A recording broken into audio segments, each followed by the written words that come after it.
gražina vainikėlį, tarsi sesės vainikėlis, pripažįstu nugrūdėlių.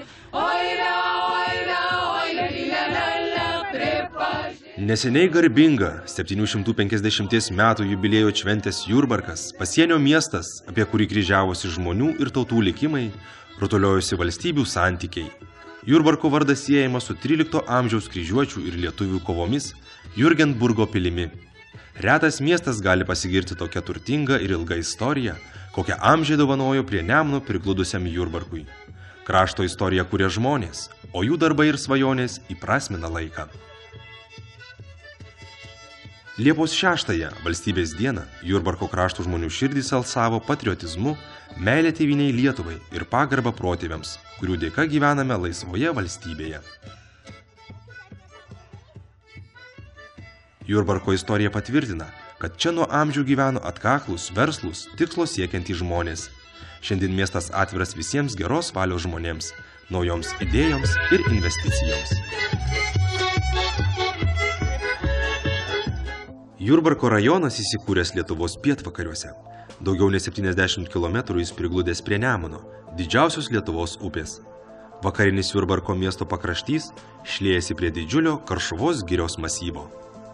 Panemone nusidriekęs vienas gražiausių Lietuvos turistinių maršrutų nuo Kauno iki Jurbarko. Kas nevažiavo Nemunu nuo Kauno iki Jurbarko vasaros laike, tas daug širdies smagumų yra nepatyręs, rašė Lietuvos himno autorius Vincas Kudirka. Nemuno terasuose įsikūrę miesteliai išsaugojo laikui nepavaldų grožį. Kas keli kilometrai išsidėstė įspūdingi piliakalniai, abejingų nepalieka gamtovaizdžiai, istorinę praeitį mena renesanso stiliaus pilys, ūksmingi parkai, iš tolo matyti bažnyčių bokštai, atgimimo laukia senosios dvarų sodybos. Prabėgę šimtmečiai gerokai pakeitė Jurbarką, tačiau dėl patogios geografinės padėties jis visada buvo gyvas, per jį driekėsi pagrindiniai keliai, virė aktyvus kultūrinis ir visuomeninis gyvenimas. Jurbarkas visais laikais traukė tolimų kraštų ir kaimyninių žemių žmonės. Jis buvo tikras miestas, valstietiškos kultūros valstybėje. Ir tebėra toks – šiltas, inteligentiškas ir atviras.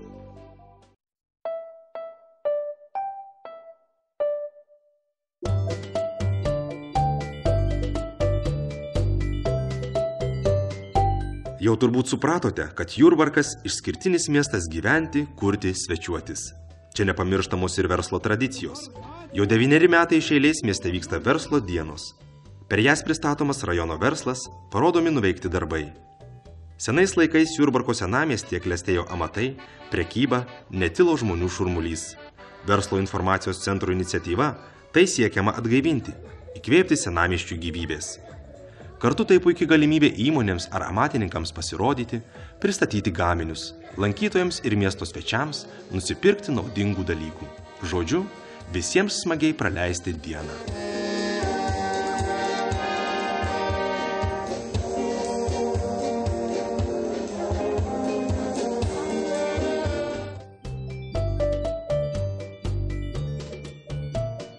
Jurbarko verslo informacijos centras institucija teikianti visokeriopę verslo pagalbą verslo įmonėms arba ketinantiems pradėti verslą. Mūsų paslaugų spektras gana platus, teikiam informaciją, konsultacijas, verslo steigimo, verslo pradžios klausimais. Vykdome įvairaus pobūdžio mokymus, nuomojame visą kompiuterinę ir naujausią techniką įrengtus biurus verslo įmonėms, teikiame konferencijų salės nuomos paslaugą, organizuojame įvairius miesto ir verslo renginius visai miesto bendruomeniai ir verslininkams. Mažos ir vidutinės įmonės yra pagrindinė Jurbarko miesto ir rajono ekonomikos varomoji jėga. Rajone vyrauja statybinių medžiagų gamyba ir statybos darbai, medienos apdirbimo pramonė, automobilių transporto paslaugos, žemės ūkio produktų gamyba, elektros perdavimo linijų statyba, mažmeninė prekyba.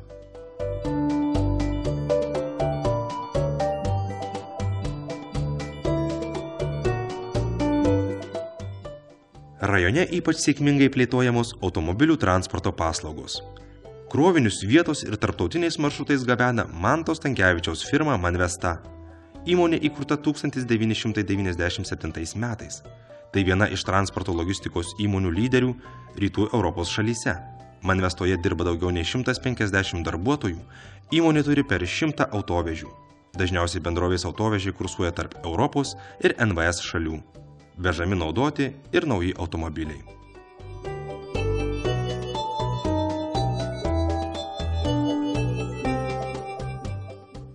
Didžioji dalis pramonės sektoriuje veikiančių įmonių užsiima apdirbamąją gamybą.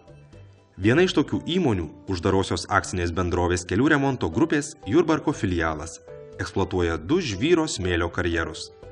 Perdirbus žvyro ir smėlio mišinį, gaminama žvyro skalda, žvirgždas, smėlis ir sijotas žvyras, kuris 1000 tonų keliamosios galios baržomis plukdomas Nemunu. Pagaminta produkcija vežama į Kauną, Klaipėdą ir aplinkinius rajonus.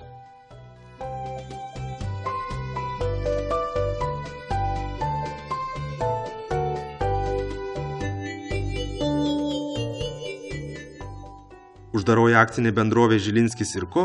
Dinamiška, sėkmingai auganti kompanija. Įmonės veikla – elektros energijos gamyba, perdavimas, skirstymas, tiekimas, ryšių ir automatizavimo įrengimų projektavimas, montavimas bei eksploatavimas. Taip pat atliekami bendrosios statybos darbai, užsiima energetikos įrenginių ir medžiagų komplektavimu bei prekyba. Didelę reikšmę rajono ekonomikos plėtrai turi žemės ūkio produktų perdirbimo srityje dirbančios įmonės. Uždaroji akcinė bendrovė Dainiai ir Lukšių pieninės Jurbarko skyrius. Pagrindinė produkcija yra gyvos kiaulės, tas gyvas kiaulės mes parduodam. Dainių įmonė pradėta statyti 1976 metų pavasarį, o po 3 metų jau pradėtos auginti kiaulės. Nuo 2003 įmonė veikia kaip uždaroji akcinė bendrovė. Šiandien Dainiai viena pažangiausių europinio lygio įmonių Lietuvoje. Tai pasiekta visų bendrovės dirbančiųjų nuoširdžių darbų ir pastangomis. Lukšių pieninė savo veiklą pradėjo dar prieš Antrąjį pasaulinį karą. Pirmaisiais pieninės veiklos dešimtmečiais buvo gaminamas sviestas, grietinė, ledai. Privatizuota, renovuota įmonė sėkmingai tęsė savo veiklą. Naujausios technologijos užtikrina aukštą Lietuvos ir ES standartus atitinkančią produkcijos kokybę. Nuo 2005 metų įmonė veikia kaip uždaroji akcinė bendrovė Lukšių pieninė. Prieš porą metų atidarytas Lukšių pieninės Jurbarko skyrius. Be tradicinių varškės sūrių pradėta gaminti grietinė, grietinėlė, saldūs sūreliai, pilstyti pienas, kefyras. Strateginis įmonės tikslas – nauji prekių ženklai, naujos skonio produktai. Senos tradicijos atneša sėkmę. Rajone ypač populiarus automobilių remonto ir prekybos jais verslas. Tokią veiklą jau 17 metų plėtoja privataus kapitalo transporto serviso įmonė ZTS. Prieš metus ji tapo geriausia maža įmonė Jurbarko rajone. Įmonė užsiima automobilių gabenimu, prekyba naujais ir naudotais automobiliais, jų remontų, visų rūšių draudimo paslaugomis. Ypač daug dėmesio skiriama darbuotojų profesionalumui. Mokymai, aukštos kvalifikacijos ir išskirtinumo rinkoje garantas. Lietuvoje populiarėja šeimos verslas. Akmens uolos savininkas Rimantas Židulis, akmens apdirbimo patirties turintis nuo 1978 metų, idėją pradėti verslą realizavo prieš 10 metų. Bendrovė gamina įvairius antkapinius paminklus iš natūralaus akmens, akmens tvoreles, plyteles, namų interjero detalės. Įsigijusi modernę lazerinę įrangą graviruoja ant akmens ir kitų lygių paviršių. Piešinio plotis gali siekti daugiau nei 1 metrą, aukštis per 2 metrus, o storis beveik 0,5 metro. Įmonės tikslas yra plėsti pardavimą, gamybą, maksimaliai išnaudoti turimų įrengimų pajėgumus. Gamyboje pritaikius šiuolaikinę technologiją, įmonė įgijo didelį pranašumą. Šeimos verslas atsparus sunkmečiui.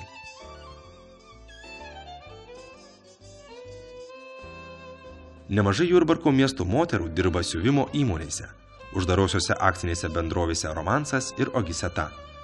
Įmonė siekia plėsti gamybą bei įkurti daugiau naujų darbo vietų. Jas domina produkcijos eksporto galimybės.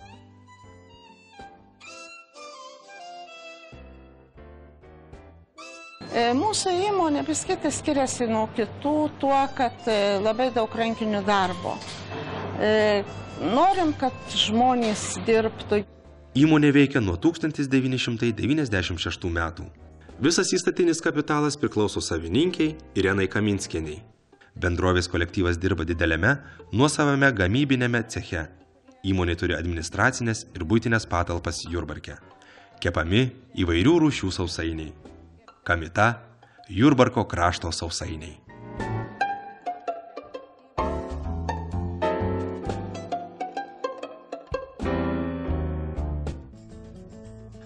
Informacinių technologijų srityje Jurbarko rajone dirba 3 įmonės. Viena iš jų – individuali įmonė Lanmeta. Esame informacinių technologijų įmonė, vadinamės Lanmeta. Jurbarke pirmieji pradėjom teikti kompleksinės paslaugas susijusias su informacinėmis technologijomis. Mes ne tik prižiūrime kompiuterius, ten taisome, instaliuojame, bet diegiame ir kompiuterinius tinklus. Šiuo metu daugiau orientuojamės į elektroninius sprendimus. Greta Jurbarko verslininkas Romansas Dragunavičius kviečia investuotojus naudotis įrengtomis gamybinėmis, sandėliavimo, administracinėmis patalpomis. Pastato plotas beveik 400 kvadratinių metrų.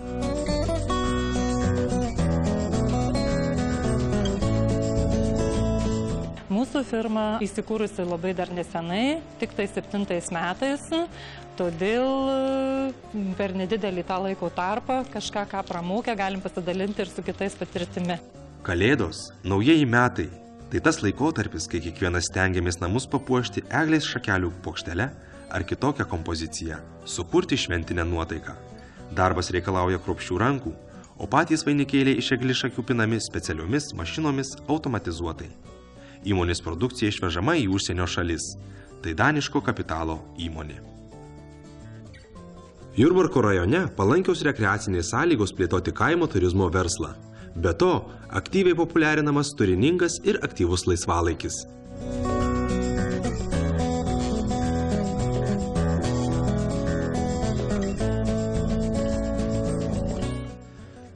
Žmogus ir žirgas neatsiejami jau daugelį tūkstantmečių. Ir turbūt nėra abejingų žirgo grožiui. Smalininkų miestelio pakraštyje sportinius žirgus augina Irena ir Ovidijus Janavičiai. Šeimininkų planuose yra kurti kaimo turizmo verslą. Sportinius žirgus jie siūlys nepirkti, o smagiai su jais leisti laisvalaikį. Domimasi ir hipoterapijos galimybėmis.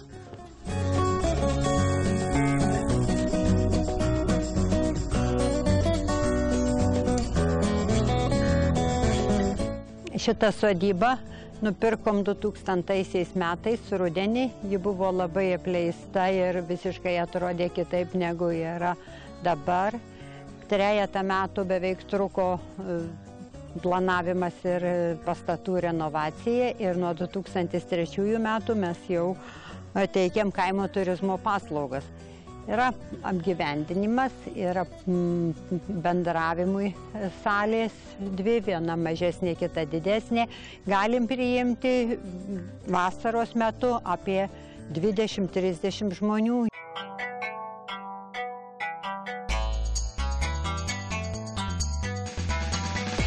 Smalininkai – puikiai vieta plėtoti poilsio ir kaimo turizmo verslą.